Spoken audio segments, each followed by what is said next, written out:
Welcome back to the channel. I was actually going to take this week off, but then I found a little pocket of time in my week, and so here we are. And I wanted to talk about micro trends today. I have a little bit of a script, kind of a guideline of how I want to structure this, and then also just kind of add my own like organic thoughts as we go along. I wanted to talk about if you should try a micro trend or if you should not try a micro trend. I think the crux of fashion right now in the 2020s is the micro trend. We're kind of seeing the life of a fashion trend last about 5 to 10 years. I would say in the past it was more of a 10-year experience, you know, like the decades. 60s, 70s, 80s, 90s, I feel like all have really distinct styles, really distinct trends that happened. And I feel like up until about 2018, probably like the late 2010s. So I'm thinking like around 2016 and beyond, I think we've seen trends last about 5 years. And I think there's this misconception that everything is a microtrend. So when I'm talking about a microtrend, I'm talking about something that is like lasts a couple weeks. Microtrends have a very, very short lifespan. We're talking like a few weeks to a few months max. I don't think that everything is a microtrend. Like I've heard people say that sambas are a microtrend, and I would say that those are a real trend. I feel like they've been around for like the past 2 years. I think people are going to hold on to those for a lot longer. So I wouldn't consider that, but I maybe would consider like brightly colored sambas to be a microtrend. I feel like those maybe have lasted about 6 months and they're going to fall off soon, but who knows? Like those could also just be a longer 5-year trend. I think the best example of a microtrend from this year is the mob wife aesthetic. It kind of rose to popularity this January, and like by early March it was over. It was like already on the outs and people were kind of making fun of people for dressing like this. I remember feeling kind of self-conscious because I have this amazing, I talk about it all the time, it's like this faux animal print fur jacket that I got in Paris like 6 years ago, and I wear it every year. This is like totally my style, and because this like mob wife aesthetic was trending, I was like nervous to wear my faux fur jacket because I was like, what if people think I'm like trying to dress in this like stupid TikTok micro trend and then people are gonna make fun of me?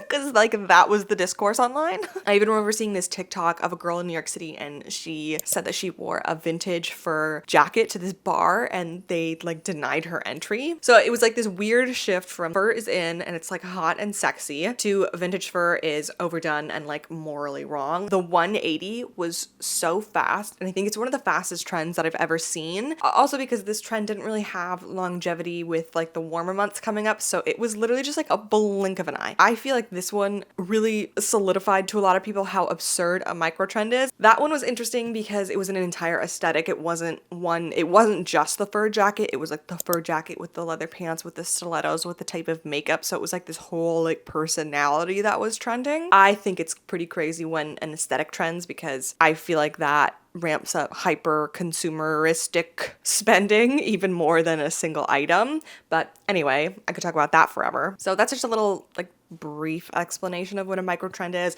It's really something that just pops up for just like a blip in time. Something that I can think about right now too, like off the top of my head, is we've got 2 types of like mesh flats trending right now. One I believe to be a trend that will be kind of a sign of the 2020s, especially like the early 2020s. I think it's going to trend for like the next couple of years, and that's like this kind of mesh flat. And then the other kind of mesh flat that I believe is a micro trend is this kind of mesh flat. It's these like with the little beads and the little glitzy whatever. Like this feels very, something about it is hyper trendy, and something about it is, oh, you're going to throw these away by the end of summer. And this feels like something that we might get more use out of and will actually wear for a long time. So even within an item that's trending, I feel like there is a way where it can go either trendy or micro trendy. It's like a very nuanced conversation. But here's the real question. Should you participate in micro trends? I think the like gut punch answer is no, right? Like it's my opinion that micro trends are a way for companies to keep us poor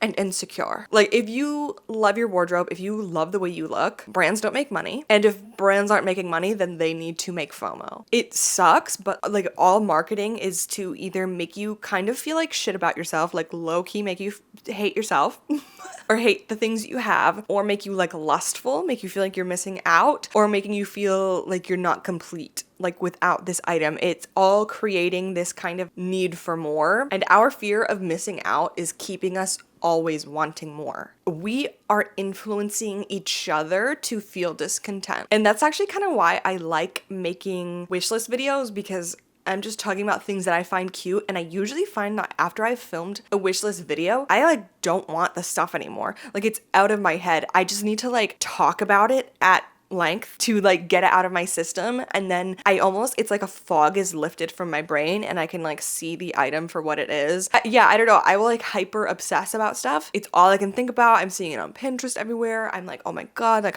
what would I wear in my closet with this? And once I make a video talking about it, it shuts off in my brain and I don't think about it anymore. So like I am also a victim of FOMO. Like I'm also a victim of the microtrend. I like don't want this to sound like I think I'm on like my pedestal. Like I'm on a low buy, so therefore I am better than you, and I've actually never made a mistake in my shopping habits ever. That's like so not the case. A big reason why I think microtrends kind of set you up for failure is they make you feel that fear of missing out, that feeling of need, that lustful feeling over an item. You obsess over it so much, and then when you finally get it, you realize, again, like those rose-colored glasses are lifted, and you realize that you might not even like it to begin with, or, and this is what happens for me, and I think I said this in my last video, it becomes monotonous. You see it everywhere, and you're sick of it. That is a big reason why I didn't get the Bagoo bag. That's what I talked about in my last video. I talked about the Bagoo bag because I just knew, I'm sure it's a great bag, but I already have bags, and I just see it everywhere that I know if I bought it, I would feel bored of it because I've seen it all the time. We like to get new stuff because we're kind of like bored of our old stuff, but then when we buy this new item that is trendy, it's already old, even though it's new to us. I hope I explained, like, does that make sense? It can be a brand new item, but because you've seen it a million times, it already feels dated, it already feels old in your wardrobe, even though it's brand new, where you could have gotten something a little bit more unique, a little bit more, even like something thrifted, and I don't think you would have that feeling of monotony because it hasn't been everywhere. I think sometimes microtrends can be something that you genuinely love and that you'll wear for a really long time, and so I have a few things that you can kind of like ask yourself to really understand why you want this item and if it is a good thing to bring into your life. And the first thing that I have written down is, do you actually like this microtrend, or are these girls just like really pretty? So this is something that I've been thinking about a lot. We used to be influenced by celebrities because they kind of had this like societal hierarchy that we idolized. It was almost like our version of like the royal family. We kind of like put these celebrities as like the best of us, like the best of society. We put them as like the trendsetters. And now we're kind of like over celebrities, and we're also over big influencers. There's a huge kind of discourse happening right now about like who you can trust, honestly, online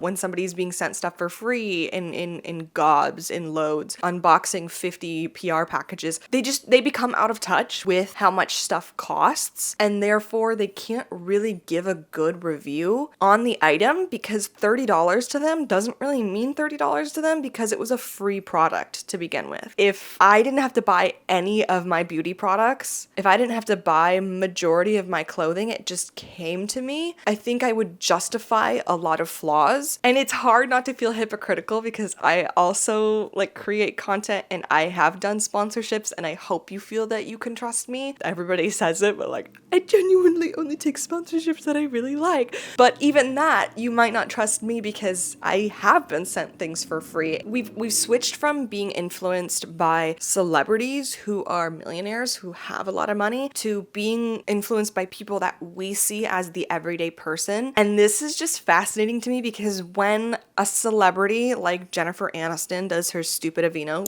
lotion commercial, that girl is not using Aveeno lotion. Ain't no way. Ain't no way. She's using like a small pot of ointment that costs like $200 for like just her elbows. Like she's has the amount of wealth that I could not possibly fathom. She's not using like a $12 Aveeno moisturizer. I just don't believe it. But I think that's common knowledge, right? I feel like that's kind of common sense that like celebrities aren't using these like very cheap products like they're, and if they are, it's in unison with celebrity plastic surgeons, like chemical peels, you know, there's like a lot behind it than just the Aveeno lotion. But when we see an influencer who we see as the everyday person, it's kind of hard to decipher if they actually use that or not, because it would make sense, right? Like it would make sense if the girl that we've been following since like 5K followers uses a L'Oreal mascara. Like that makes sense. So we're easy to influence. And because these girls, I mean, it could be anybody, but I'm just specifically talking about girls because that's kind of like the fashion space that I'm into. It's like just these really pretty, gorgeous, effortless girls. It's kind of this facade that these girls are normal and they're just like shopping, but it's their full-time job to look pretty and take pretty pictures. Their job is to tell you what to buy. And I think this kind of influencing is kind of sneaky because we can see ourselves in influencers and online personalities. It's like this parasocial relationship that happens because we are privy to so much of their life that we start to kind of feel like they're friends, or like we feel like we know them and we trust them. They're getting gifted product from like expensive brands or being sent gift cards to go shop. They are a business and they are over consuming because it is their job. This is not your job. Every micro trend that comes out that you feel you might like, it is not your job to purchase them. It's actually hindering your success in a lot of ways. We should not have the closet of an influencer. And like I said, it's not even like these huge influencers exhibiting this behavior. It's even people with like 10 to 15,000 followers doing like user generated content. When we see this kind of overconsumption, I think it becomes so normalized. It becomes kind of like desensitized in our brains that like, oh, of course I need the hot new thing because like she has the hot new thing, but you have to remember that you are a normal person with a normal job. These people, it's their job to buy. It's their job to tell you what to like. And so do you actually like this micro trend? Or is this girl really pretty and you think that she's kind of your friend, and so you feel like because she has it, you need to have it? And it's not just that she has it, her friend has it that you also follow, so you feel like you're kind of in the friend circle, and you also follow people that they went on vacation with, and when they were in vacation, everybody was wearing these specific purple sunglasses, and so they were all gifted it, and so now you think that that would complete your wardrobe, but when in reality, you're gonna buy that, and then in 2 weeks, there's gonna be another thing that all these beautiful girls have. And then you're gonna feel like to be a beautiful girl, you need that thing. And it's just a rat race that you will never win. You think you fell off of a coconut tree? You exist within the context of all. But really, you think you had an original thought? No, it was put there by these beautiful girls. They're like sirens. This next question to ask yourself is probably the most important because I ask myself this and I feel like 90% of the time this question alone will make me decide if I want a micro trend or not. And that is, would you pack this item on vacation if you only had a carry-on? And maybe it sounds silly, but this really works for me. I am a carry-on girl forever and always. So every inch of that little suitcase is accounted for. I just simply like cannot waste space for something that I am not like 100% sold on. I also don't like packing overly trendy pieces for vacation because all of my pictures from that trip will either look dated within a matter of weeks or I won't like how I look. Honestly, it's like post taking a picture clarity. You look at that picture and you're like, what the fuck was I thinking? Like, I can't tell you how many times I've done this where I put together some outlandish outfit and it's like just so not me, but it's kind of what's trending, and I look at the picture and I'm like, who's that girl? Who's that? That's not me. That can't be me. If I would not pack it in my carry-on suitcase, then it is not the micro trend for me. Is it something that is comfortable to wear? There are two ways to talk about if a piece is comfortable. The first is if the garment is physically comfortable to wear. Can you do your daily activities in this piece? Does it fit your body the way that you prefer clothes to fit you? Is it itchy? Is the seam tugging weird? Does it go too high up on your neck and you feel like it's choking you? If something is physically uncomfortable, you will not wear it more than one time maximum. I've said before, comfort for me is number one because there is no faster way for me to have an absolute freak out meltdown in public. And by meltdown, I mean like verge of tears, but like I'm keeping it together, but I'm not having a good time.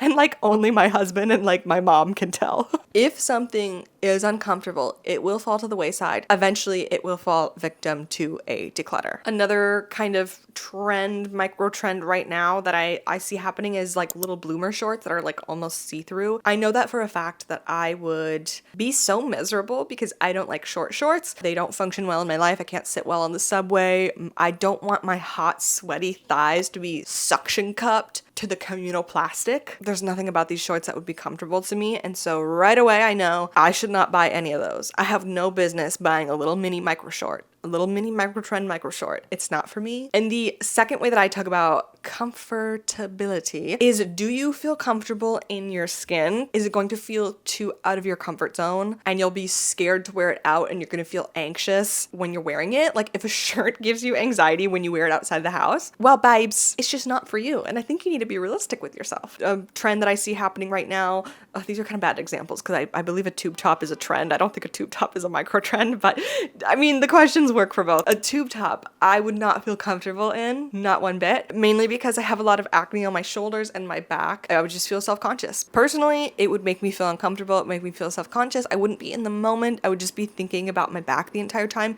And that's not the kind of social environment that I want to foster where I am like so out of it. And so you need to ask yourself, is it physically comfortable and is it emotionally comfortable, I guess? Like, is it going to give you like anxious feelings to wear it? Because that is, again, not something that you should participate in. And the last little thing that I would say before purchasing a micro trend is to wait 4 weeks before buying it. You can wait 1 month. 1 month flies by like nothing. I think if you wait 4 weeks, this really gives you enough time to breathe and to think and reflect if this is a purchase that you're jumping the gun on. If you just went, ooh, cute, shiny, need, you know, like if your bird brain took over and you were just like, so pretty, ooh, I want. I think especially with something like a micro trend, it's something that you will be fine without. If you wear a hole in your work shoes, you don't have to wait 4 weeks. Go buy some new work shoes. It's okay. But if you want to, we just unlocked something that I'm going to tangent about. The Jane Birkin bag, the Jane Birkinification, the Janeification of everybody's bag. I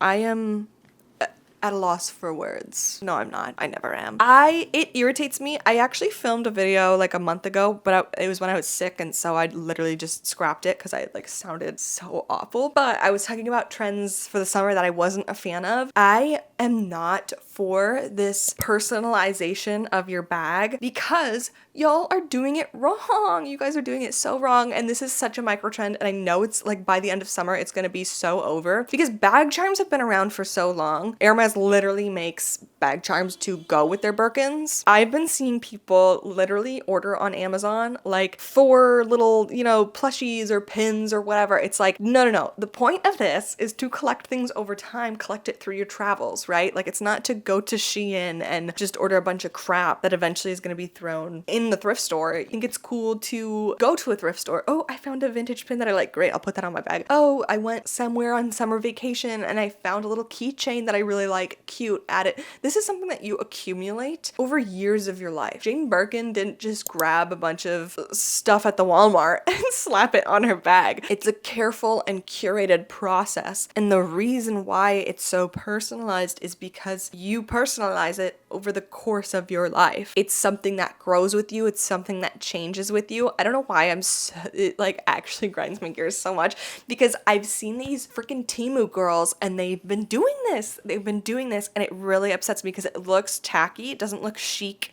It doesn't look cool in the way that the Jane Birkin bag does. It doesn't look lived in. It just looks like you got a bunch of new stuff and you slapped it on there. To me, that's not the point. Purchasing something like that, like let's say you found a bag charm online that you really love. Maybe it's on Etsy. Okay, let's say that. Maybe you found like a really great artist who makes these like really cool leather like little teddy bears or something for a keychain for your bag and you really want it. This isn't something that is a necessity necessity. It's not a need. I think you can wait 4 weeks and then reassess if you still like this product, if you still want this keychain. I think because the microtrend cycle is so fast that in 4 weeks you might be sick of it. It's everywhere, it's overdone. Maybe people are like calling it chuggy, and now you realize that you don't want it. Waiting the 4 weeks is almost essential when considering buying a microtrend or not. The thing about microtrends is it doesn't just stop at this one purchase. It is an ever evolving list of things that you feel like you need. I think with the rise of affiliate links, with the rise of influencer marketing, we are being sold stuff at an all-time high, and you can't possibly participate in every microtrend, because if you are, you're either broke or you're buying it on Shein, and both of those are unacceptable. It is unacceptable to be buying so many microtrends that you are in credit card debt, and many influencers that you're watching are in credit card debt. Do not forget that. A lot of people are not financially literate. They are making poor decisions.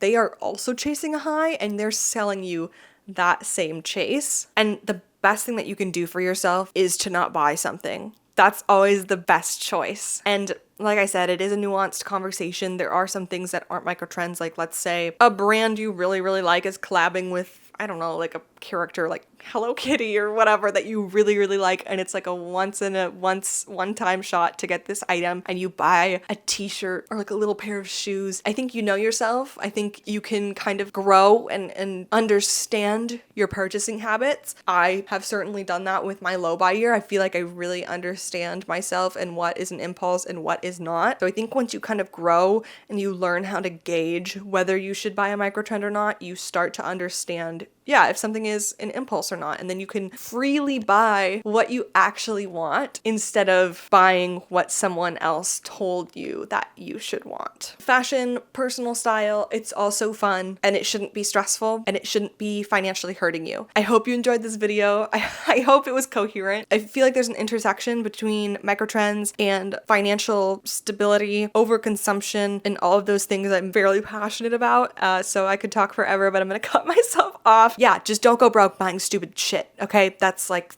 the main lesson here. Pay off your credit card. Please, for the love of God. Nothing is worth being in debt for, okay? Consumer debt. No. But that's it for me. Next week I'll be back with a more like regular content. I just wanted to do this little video. I had, 30 minutes to just kind of rant about microtrends. Definitely subscribe. You guys, we're like 170 away from 10K. Could you believe it? I cannot. So thanks so much. Definitely like and subscribe. But thanks so much for watching, and I'll see you in my next one.